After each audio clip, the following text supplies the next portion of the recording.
I think we shall begin. Okay. Good evening, members.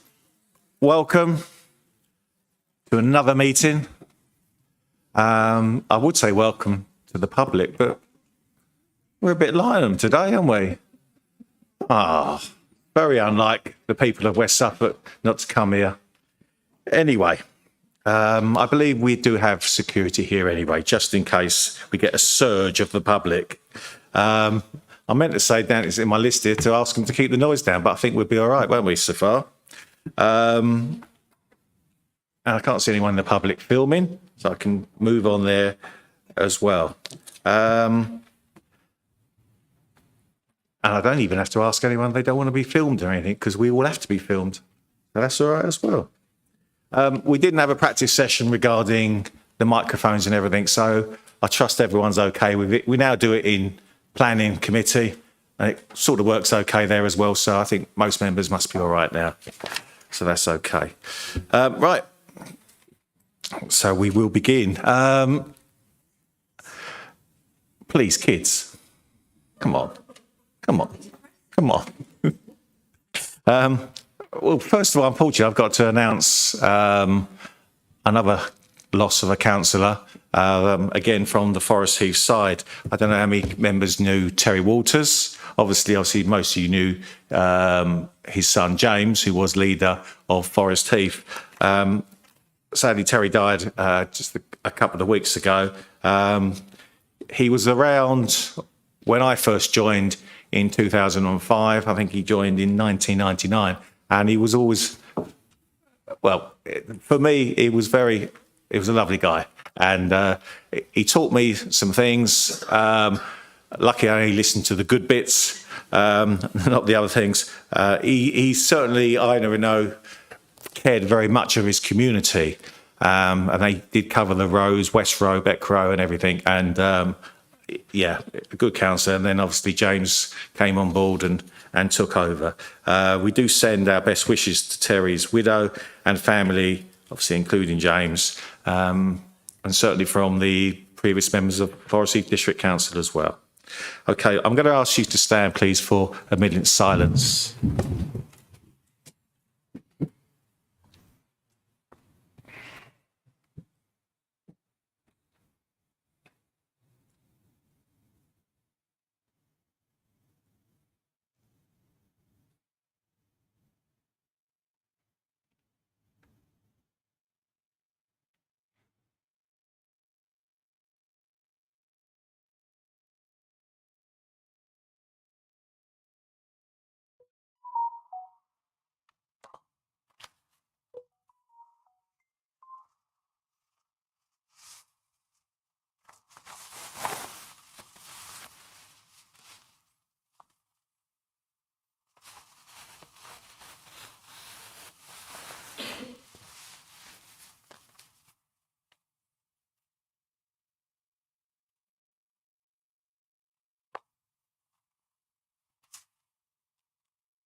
Thank you very much.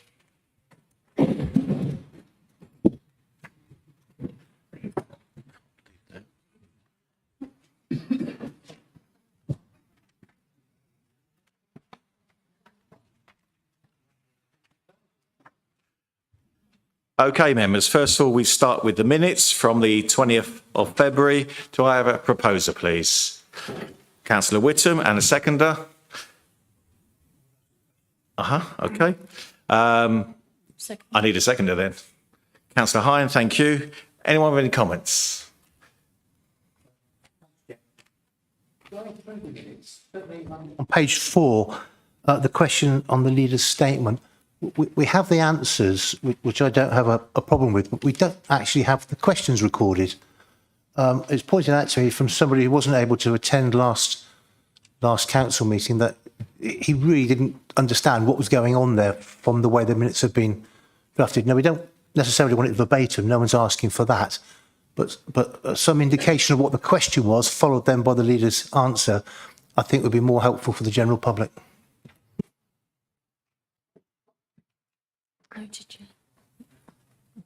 So nothing, no comment? Noted for future. Okay. We're not commenting on the current minute. Okay. So they will note it and see what happens in the future. Thank you. Anybody else? Sarah, yeah, Councillor Broughton. Yeah, thank you, Chair. On page 12 of the minutes, it talks about the discussion in private session. Councillor Diane Hine confirmed to Councillor Sarah Broughton that there was a presentational error. It's really a point of clarification because I think it was a material omission from the paper rather than a presentational error. That's what I've got to say. Thank you.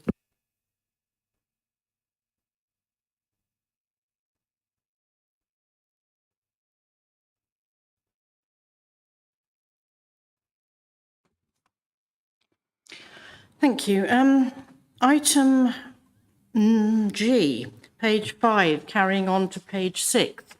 The last sentence, it says, the request for small grants for small independent retailers was acknowledged. However, confirmation on whether this could be progressed was not forthcoming at the present time. Do we have an update yet, please?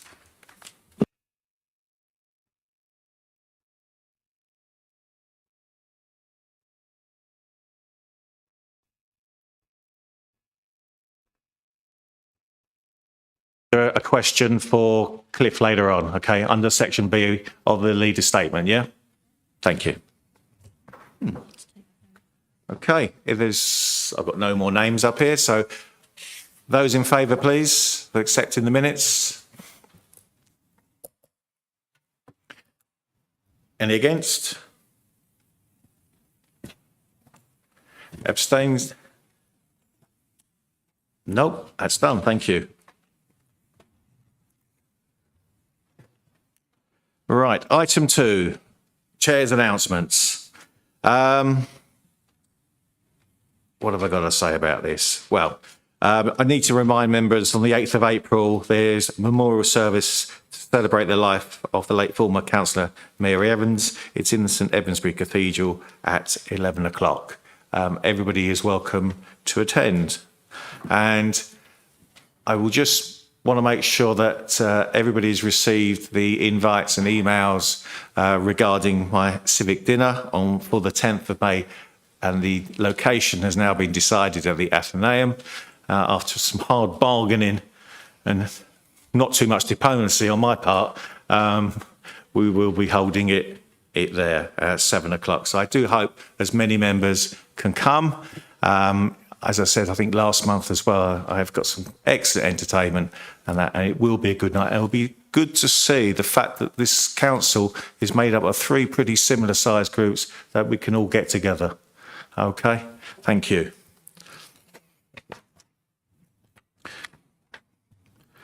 Okay. Item 4, apologies for absence, please. Thank you, Chair. Even though it's 3.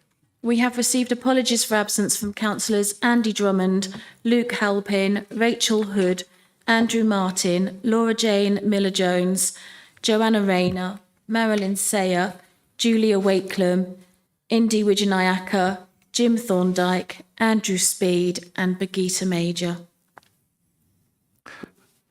Thank you. Okay. I'm going to do item 4 again, because I should have done item 3. Declarations of interest, please. If there are any members who need to discuss their responsibility to declare any interests no later than the item is reached, please remember and declare that. We got anything? No. Okay.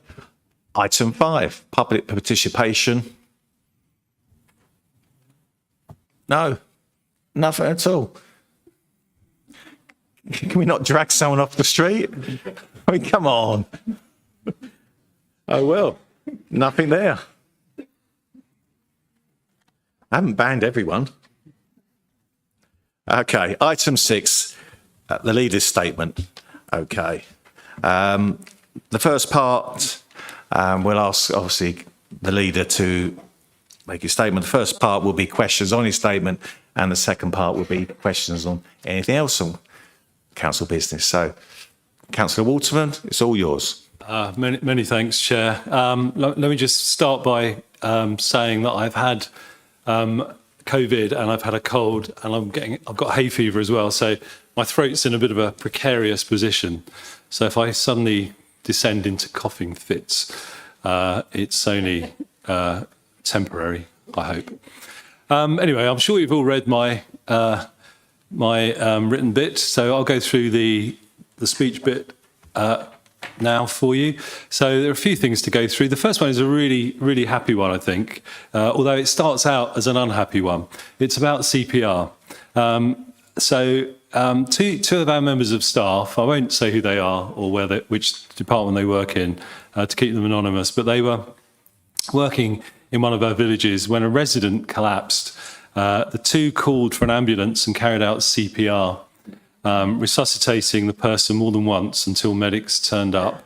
Unfortunately, we're not aware of the outcome, but giving CPR to anyone is a selfless act and should not be underestimated. Certainly, I've done the training, and I'm sure many of you have. And that leaning over it's bad enough leaning over a plastic dummy, but leaning over a real person and pressing them the correct way is not something that any of us would want if we don't have to. But in this case, these two did have to, and they were exemplary in what they did. And I think they're an example to all of us of some of the many selfless things that people who are part of West Suffolk Council do. I've written to both members of staff to thank them from all of us on their compassion and outstanding acts of care. And as a rider to that, the council is currently running CPR courses for staff, and I'm pleased to hear that these have been very well attended. Perhaps turning to, I'm not sure this is a happier or a less happy thing, but elections. As we all know, we're in the pre-election period for the Police and Crime Commissioner for Suffolk. We all know that standing for election is a difficult and very public thing and takes a lot of conviction.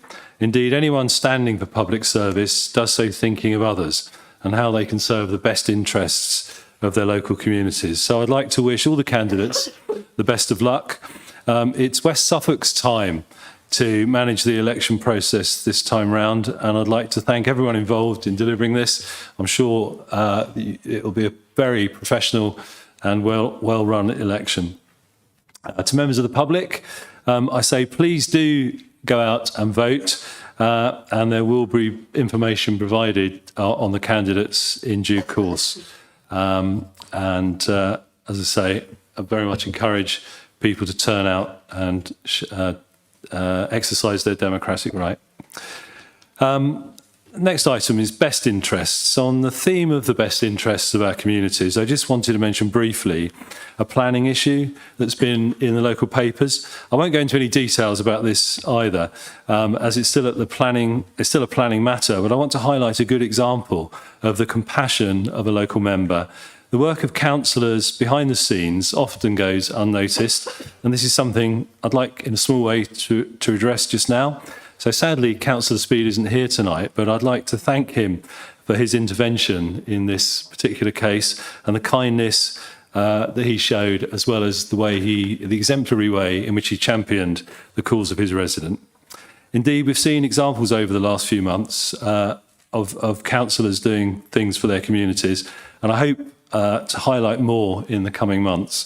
For example, Councillor Higgins for setting up the Bury St Edmunds version of Teen Chill. Also, Councillors Alcock and Hind for highlighting the appalling state of potholed roads in Mildenhall and Bury St Edmunds.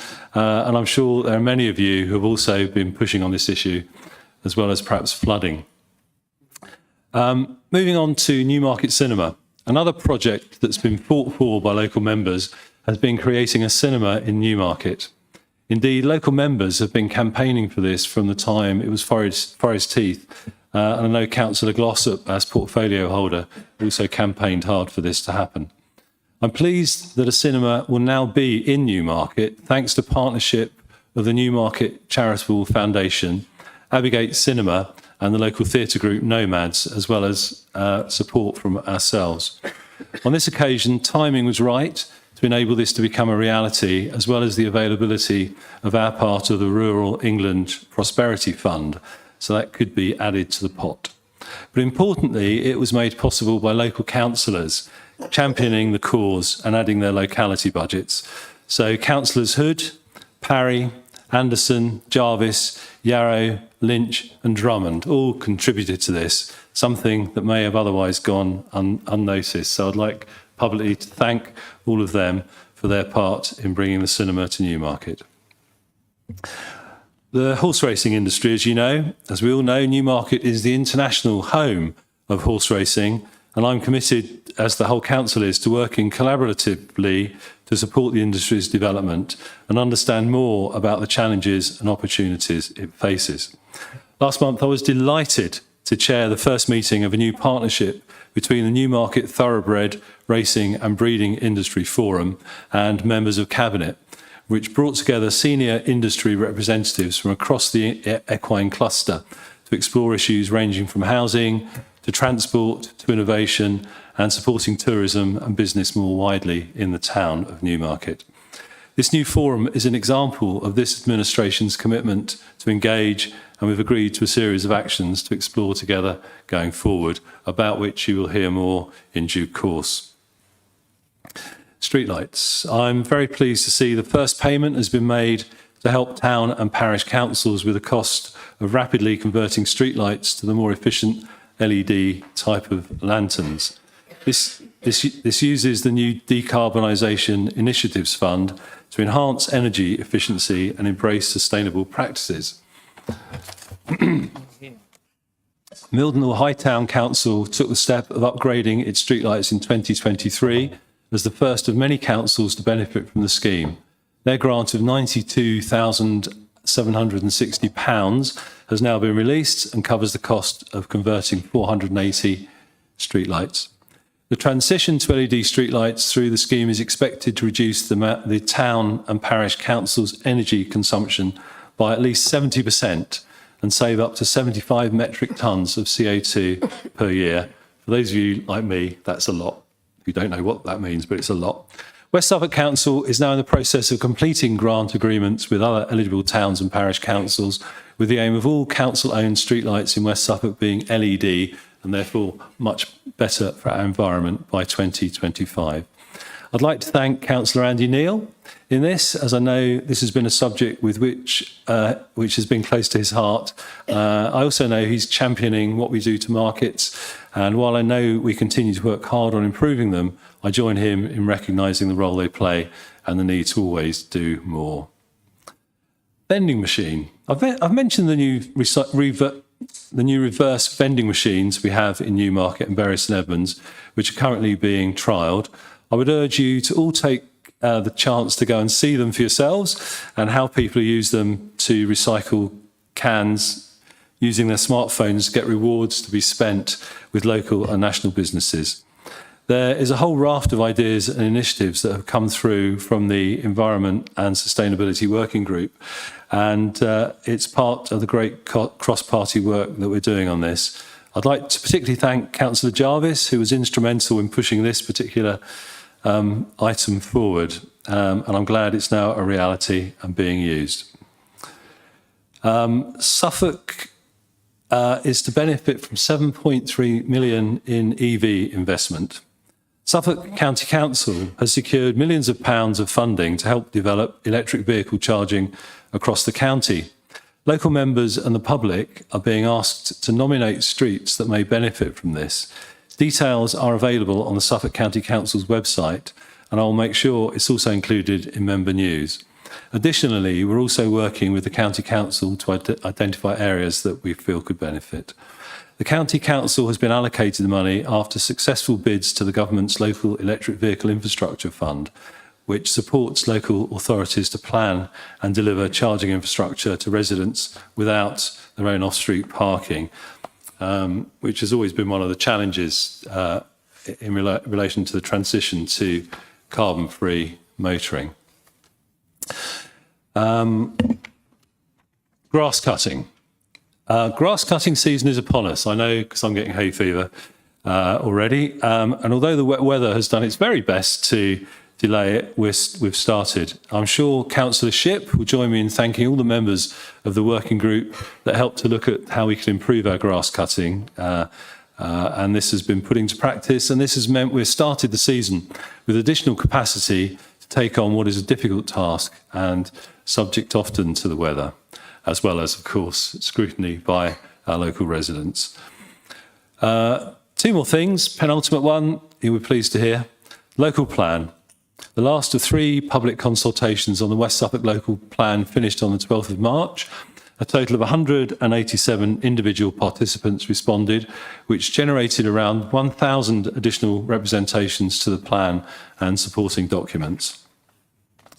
As expected at this stage, the number of participants is narrowed from previous consultations where there were 865 participants, 3,385 representations at the issues and options stage. Excuse me. I've done well to get this far without a drink. It is just water. There were 583 participants and 2,015 representations at the preferred options stage. This is a testament to the efficiency and effectiveness of the consultation process, with many issues being resolved as the plan has progressed over time. Officers are currently reviewing the representations to the submission draft local plan to determine the key soundness and legality issues. The inspector will consider the key issues raised at the forthcoming examination and any modifications required to make the plan sound, in their opinion. Modifications will be subject to public consultation again, which is anticipated to be around spring next year, after which the inspector will publish their first report and the plan can be considered for adoption by council, by us. The council is now compiling all the responses, the evidence and relevant documentation for submission to the inspectorate in May. And finally, Cambridge sub-region. As many of you, if not all of you, will have noticed, we're very much part of the Cambridge sub-region, very much part of Suffolk, looking east, but looking west, Cambridge sub-region. And as I've said from the beginning, and even more so since our initial tours of the towns, West Suffolk is an important part of that Cambridge sub-region. West Suffolk, our communities and economy are linked to a wider area than just the district. With this in mind, we're looking at our plans for our local towns. Indeed, I'm sorry I was not here to hear it, but I know that Councillor Mason spoke passionately and eloquently about Haverhill and driving footfall to the centre of town to support local businesses at the previous cabinet meeting, which was chaired, I have to say, very effectively by my colleague, Councillor Lily Cannick. I would like to say, Joe, your concerns have been heard, and I want to also reassure you, we also want the best for Haverhill, knowing its links to the Cambridge area in particular. Cabinet is forging stronger links with colleagues from the Cambridge sub-region, as well as government agencies, to further develop our working relationship with Cambridge and the surrounding area. And I will, of course, keep you updated as things develop further in that respect. Thank you, Chair. Well done, Councillor Waterman. Any questions for the leader on his statement? Councillor Clark. But yeah. Thank you very much. And I'm sorry you're not feeling so well, Cliff. You've got a nice tan, though. Let's say that. You mentioned electric vehicles and the county council's money of £7.5 million. What concerns me, and I declare an interest, I've recently bought an electric vehicle, believe it or not. It's not the locality of the public charging points that's the issue. It's actually the cost of using them. So when you can charge your car at home for 7.5 pence in the quiet hours, you're up against between 45 and 75 pence at the public stations. And I know in Keddington, an area that I represent, 2 of these chargers were put in, and I think they're going to get taken out because people just aren't using them because of the pricing structure. So whatever you can do to influence that, I'll be grateful for. You also mentioned the Newmarket Cinema project, and thank you very much for recognising the local involvement. It's important. I think there is a very good model there of using the Abercroft, a commercial organisation, to help guide this. But what the Newmarket charity is very concerned about is that yes, it's been opened, but it's moving forward. I would ask that you could perhaps look at some one-off grant funding for the cinema to refurbish the toilets, for example, because they are substandard really. West Suffolk have only put in, well, I've put in 35,000, but that's money drawn down from elsewhere, which is great and very grateful for that.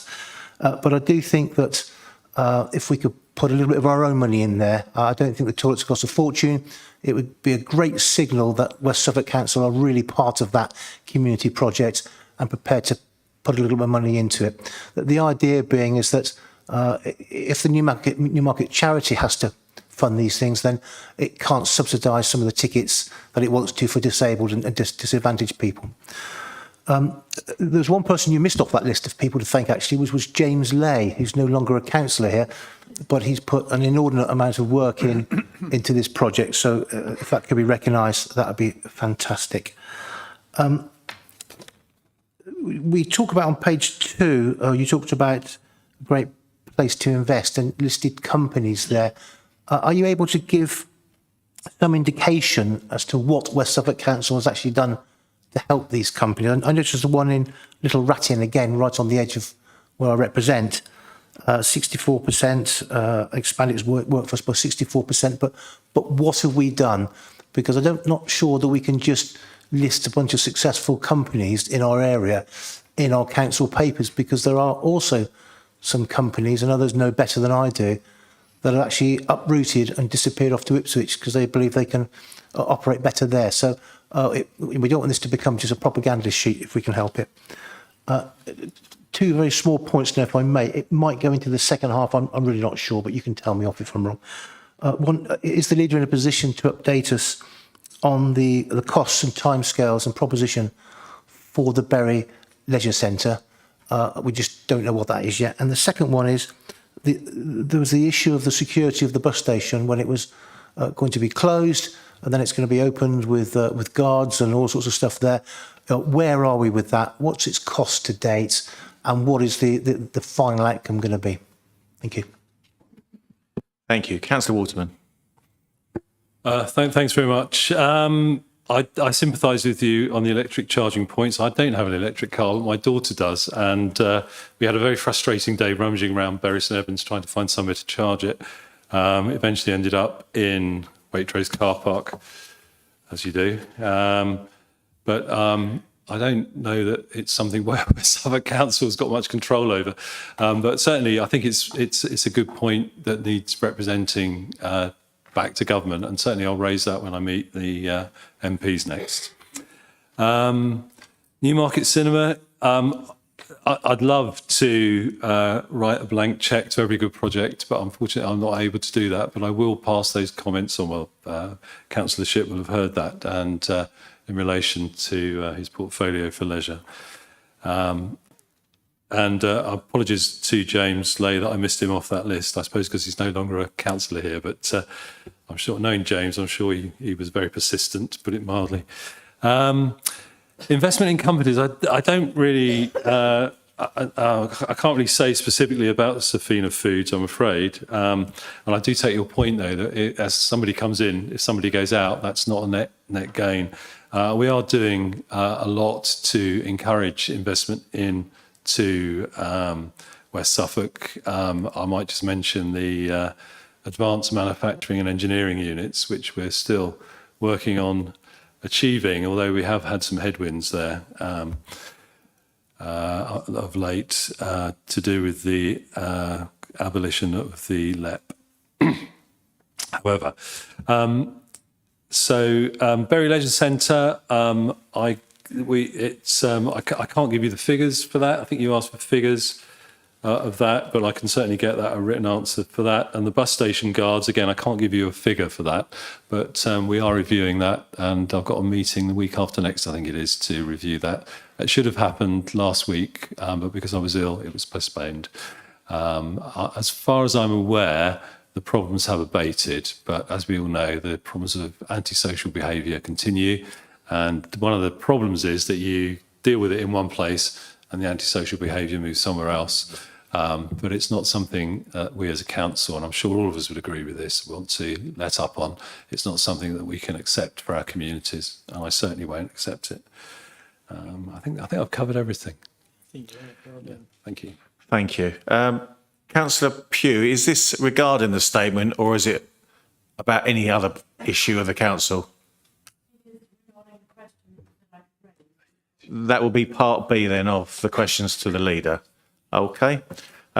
Councillor Mason.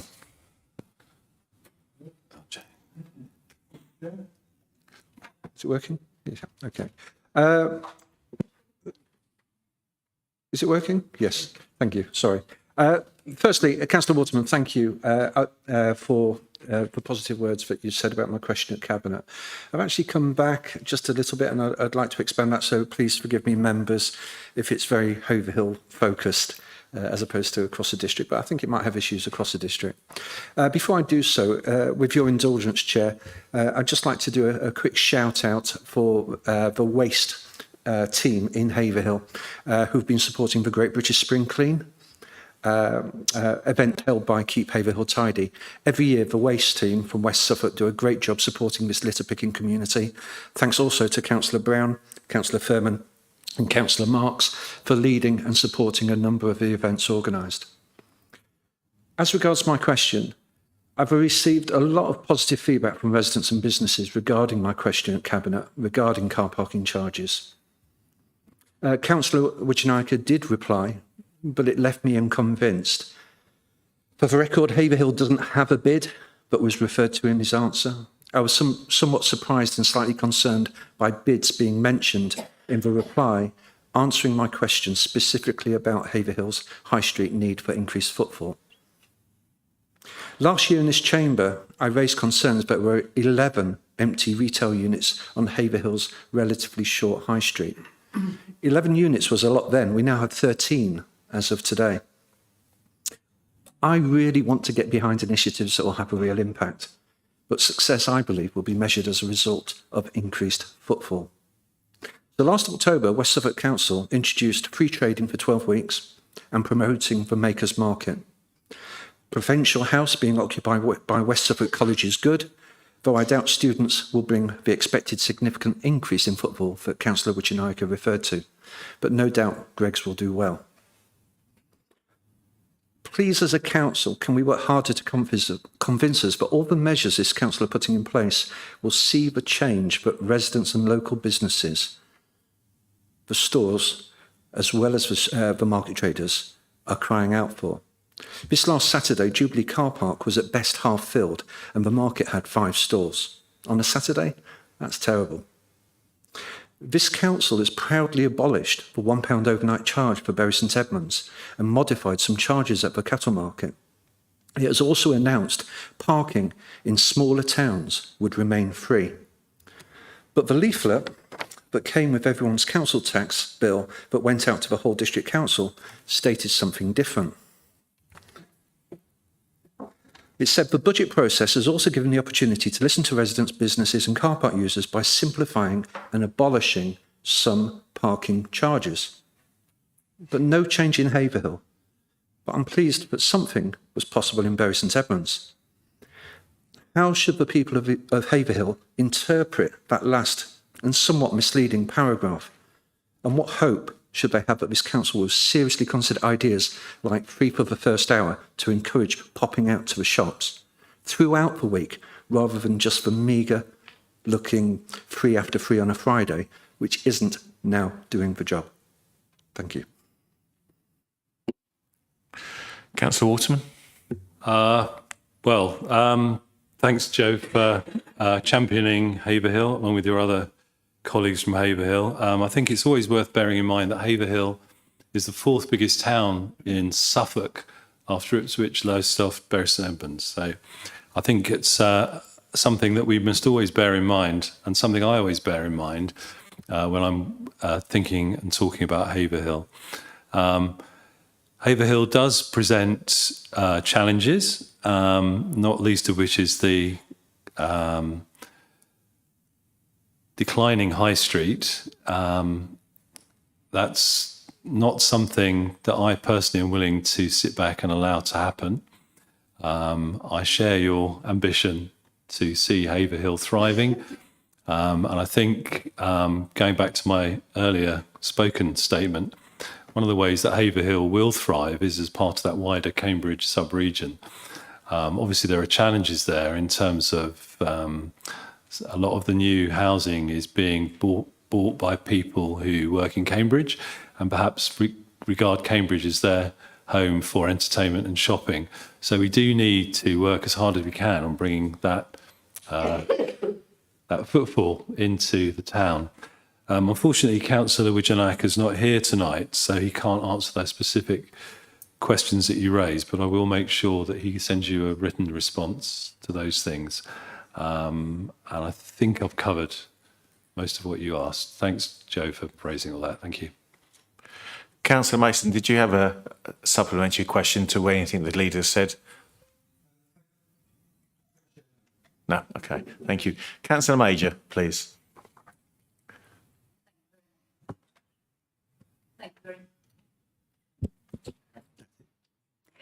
Thank you very much. Apologies for being tardy tonight. Could I kindly ask the leader, and I don't know whether you're capable of answering me now or you want to give me a written answer a bit later. I'm also aware, obviously, that we've got the Town Council Mayor here tonight who might want to have a word to say about this. In respect of these 2 new recycling stations that we now have in Bury St Edmunds, I was slightly concerned, having been to a meeting on an update of the future of recycling from our team under Mark Walsh, as to whether or not they had actually been consulted and were in agreement that these new 2 recycling stations were in the taxpayers' interest. I understand that the government is forcing us to introduce lots of recycling, basically from our homes, and I was left a little bit unsure about whether or not installing these private initiatives, which I believe both the Town Council and West Suffolk has given independent money to, had sort of been corresponded with, with our waste facilities team, whether or not we were actually now starting to compete with ourselves and giving money to everybody. So, listen, I'm sorry, I'm not trying to be, but that was what I was left with. I just wonder whether or not we get a bit of clarification on what exactly is happening on that front, please. Okay, thanks. So I think, the reverse vending machines, I think is what you're referring to, Birgitta. They're quite a small initiative. I think, you'll probably know, because I know you travel to Europe quite a lot. If you go to a supermarket in most European towns, you'll find a reverse vending machine. It's something that's taken for granted as a normal part of life in most of mainland Europe, I think. And as sometimes happens, we're a little bit behind the curve in Britain on that. So I think anything the council can do to encourage it to happen is worthwhile. I don't think, to be honest with you, I don't think it has an enormous bearing on the government's simpler recycling scheme, which I think is also what you're referring to. Simpler recycling will mean that we have 5 bins which have to be collected. One of which will be food waste, and there will also be, there may or may not be separated out recyclable waste. There'll be the brown bin as usual, and there'll be the residual waste as well. The reason I can't give you an answer on whether or not there'll be 2 bins for recycling is that this is being regarded as a cross-Suffolk initiative, or a cross-Suffolk response, I should say, so that obviously working at scale, we get better value for money, and all the recycling does go to a central depot run by Suffolk County Council. So we have no choice about whether we do this. We have some choices about how we do it. I know some local authorities have said they will not be in a position to introduce it on time. We're not, as far as I'm aware, in that position. And certainly across Suffolk, we're all very keen that we push ahead with it as quickly as we can. So the last meeting of Suffolk public sector leaders, we gave Mark Walsh and his colleagues the go-ahead to get the infrastructure, basically freighters, sorted so that we're ready for it. So I hope that answers your question. If it doesn't, you can come back to me if the chair allows. Did you have a supplementary question regarding the same So- issue? Okay. Yeah. So can I get clarify? So what you're saying is that Mark Walsh's team was definitely consulted before we went ahead and sponsored, both from the Town Council and West Suffolk Council, the two waste vending machine stations that you have now introduced, of which I believe there's another couple to come. I'm not absolutely sure, to be honest, Birgitta. I'd be surprised if they weren't. But as I say, they're kind of two separate things. So not every single decision about every single thing is referred to every single senior manager. So whether that was referred to Mark Walsh or not, I'm not sure. So I'm told it. Well, he was. Yeah, he was. Yeah. Thank you. Okay, thank you. Right, we'll leave the leader's statement alone now. We'll go on to Part B. So, Councillor Pugh, please. Thank you. So last month at the last council meeting, I raised the question of smaller pots of funding coming to small businesses, which we have many, many tens, maybe hundreds across our patch. It's another month and still nothing. I've heard nothing from Councillor Wijnaika. I've heard nothing from the Economic Development team. And I'm sorry to labour this point, but small businesses, it's one-man bands, they need your support. Otherwise, you know, your shopping offer is going to be very limited to the big multiples. Okay. Yes, that is something that's still under consideration. I mean, the good news is it hasn't been, nobody said no to it. So in terms of that, I would rejoice that you haven't had an answer in the negative, but certainly it's something that's being looked at. So that's the best I can say at the moment. And as I said just now, Councillor Wijnaika is not here this evening, so he can't answer more specifically. So I'll have to ask him to respond to you later by written means. Okay. Did you have a supplementary question, Councillor Pugh? Whilst I understand that you're under consideration, firms just disappear. And you really do have to realise how serious it is. £10,000 is too large a pot for small businesses to match fund. It's really, really small stuff. So I would like the Economic Development team to please give me some response. Thank you. Thank you. Right, I've got Councillor Ball, Councillor Glossop, Councillor Smith, Councillor Marks, and then that will be it, because we've gone over time already. I always let you have too much time. So I've got Councillor Ball, please. It's gone ahead. At the last meeting, and it's noted in the minutes, you spoke about the engagement of Cabinet with the towns and the wards, and with the ward members of the towns, and that you would be visiting rural areas. Having listened to the list of the things that are good things that are happening in our towns at the moment, I didn't hear anything about our rural communities. So when have you got this on your schedule, please? Thank you. Yes, you're absolutely right. We haven't we haven't actioned that yet, but it's definitely on my list of things to get done. So please, Carol, keep reminding me until it gets done. But it will be done, I promise you. But you've had me, haven't you? Eh? How many parishes? I think I count. I've visited 30. So I'm as good as Cliff. Councillor Glossop. I'm not going to indulge in any comments about that. I know, but they're talking. So I can't speak. It's my fault. Councillor Glossop, please. Thank you, Chairman. I'm going to talk more positively because we've had, it's all been a bit miserable. West Suffolk leading the way in the arts. I just think it's absolutely so positive, and I'm so proud of our staff. If you think the arts that we've had over the last 2 years, and the things we now get in the Apex, and I think the staff work away and they're doing all this positively for us, and we don't speak about it very much here in full council. So I'm very, very pleased. And also I'm very pleased with the staff at Weststow Country Park and all the work going on there, because they really do put their backs into everything. And culture and leisure is just so important. So I would like the staff to know how pleased we are at what they're doing, please. Thank you. Yeah, well, there we go. Thank you. I think, Susan, you're the only person who's going to get a round of applause tonight. So.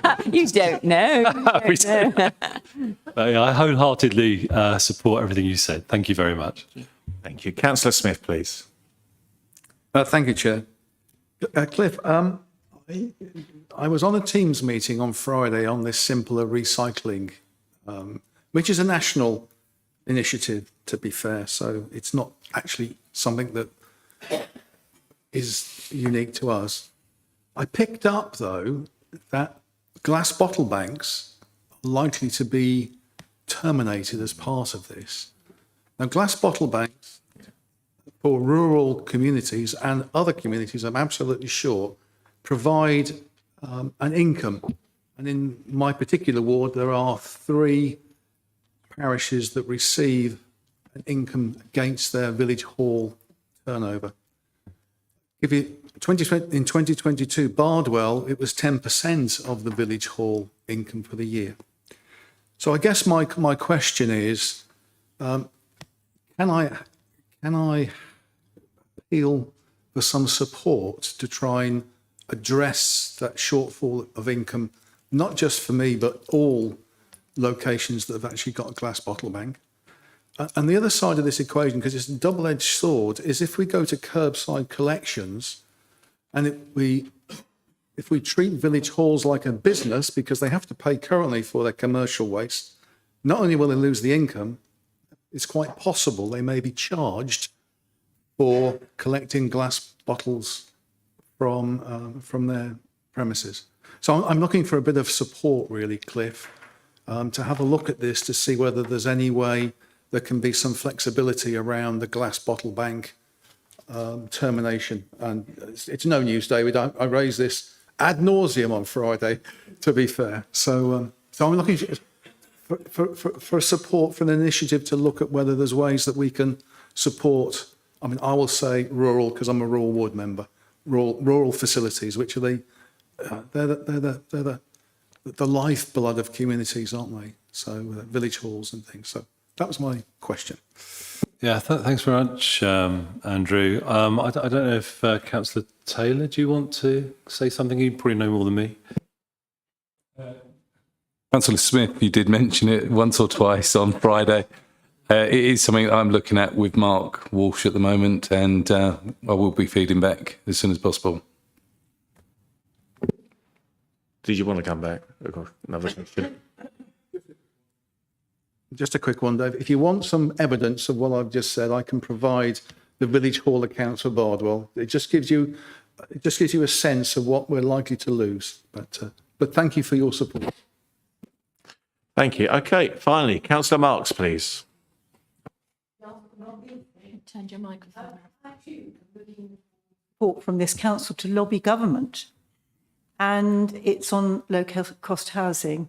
Many of the young residents in our area come and say houses being built by Redrow and Persimmon, £350,000, £400,000, they simply can't afford them. They're getting £50,000 kitchens put in and they don't understand this.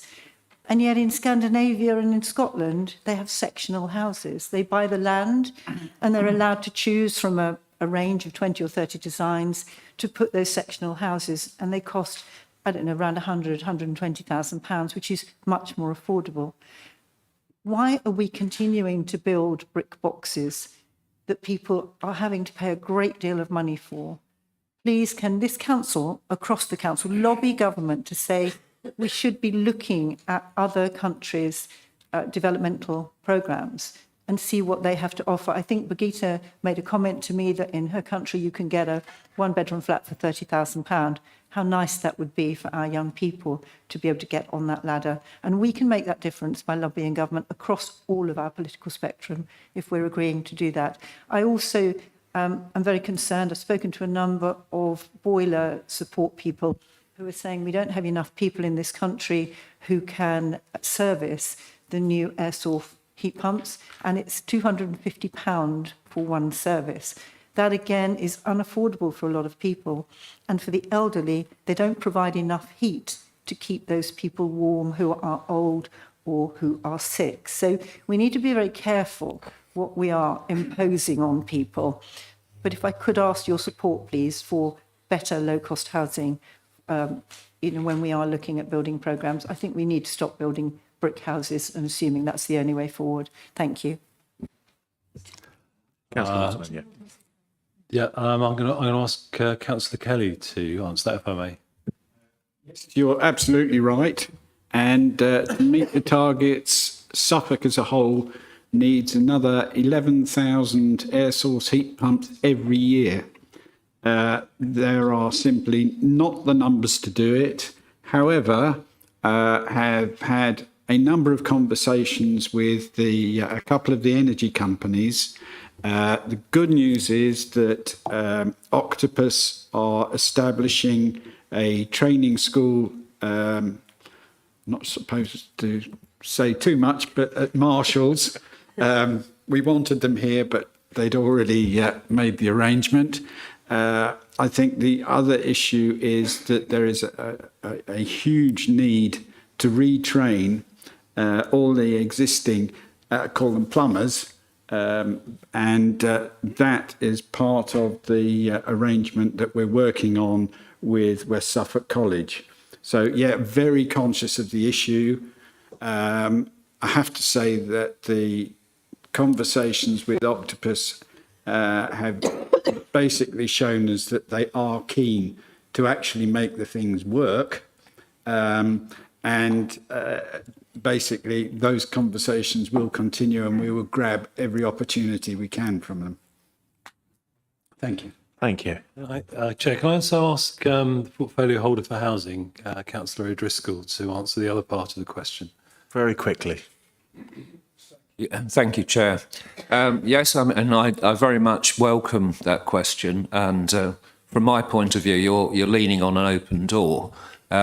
We've been conducting a consultation exercise for the housing strategy.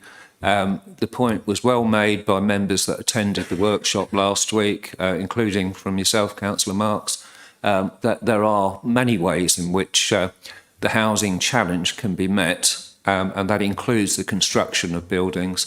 And it's one of the things we will be looking at and will be building into the strategy. The point about lobbying government, I think, is absolutely right. We have engaged with other councils to do that. We all need to do our part in trying to deal with the housing crisis, and I'm grateful to all members for the contribution they've made. So thank you very much.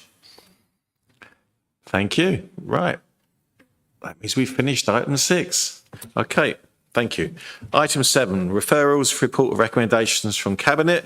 And we have nothing that come from the Cabinet meeting of the 12th of March. So moving on.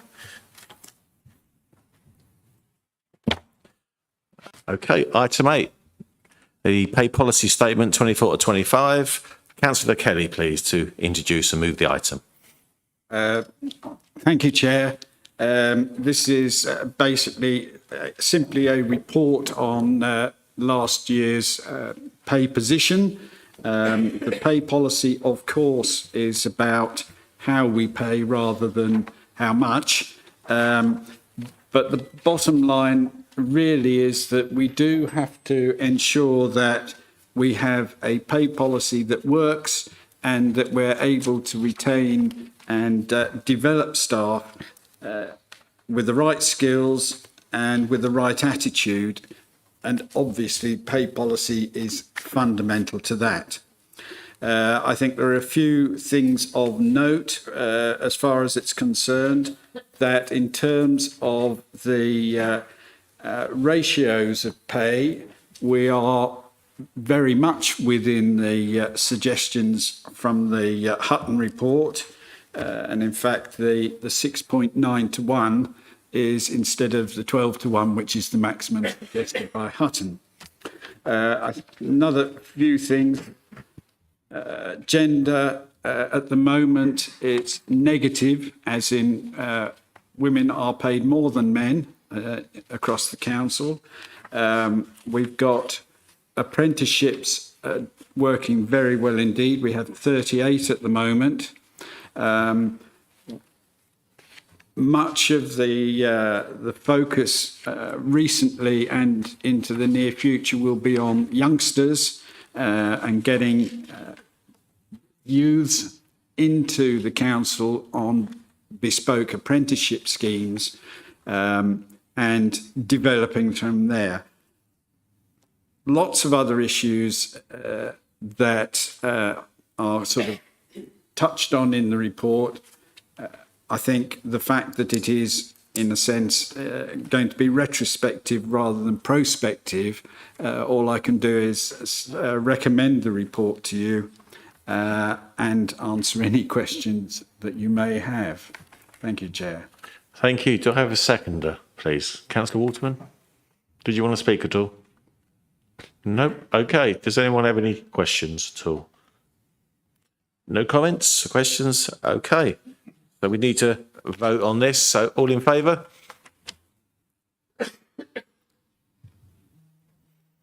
And against? Anyone abstaining? You scratching your head, Councillor Smith? No? Okay. Right. Thank you. That's done. Item number 9, West Suffolk Council Constitution. Got some amendments. We'll start with Councillor Kelly as well, please. Okay, thank you once again. Constitution Review Group meets periodically to look at the effectiveness of the Constitution and to pick out any areas that could be developed to improve the way we make decisions and ensure that the processes are efficient and transparent.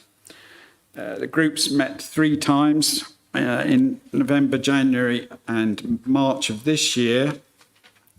I think the points that I would want to highlight are around the minor changes, which in fact I think were built in by the previous administration, so I don't think we're going to have too many arguments about that. The member role descriptions have been tweaked but not fundamentally changed. I think the only thing that is of significance that has popped up relatively recently is around motions on notice, which we have discussed fairly thoroughly in this council over the last few meetings. So all in all, hopefully, we've addressed issues. We've got simple modifications, which hopefully will make it even a more efficient way of working. And I would like to propose the paper. Thank you. Who would like to second it? Councillor Smith?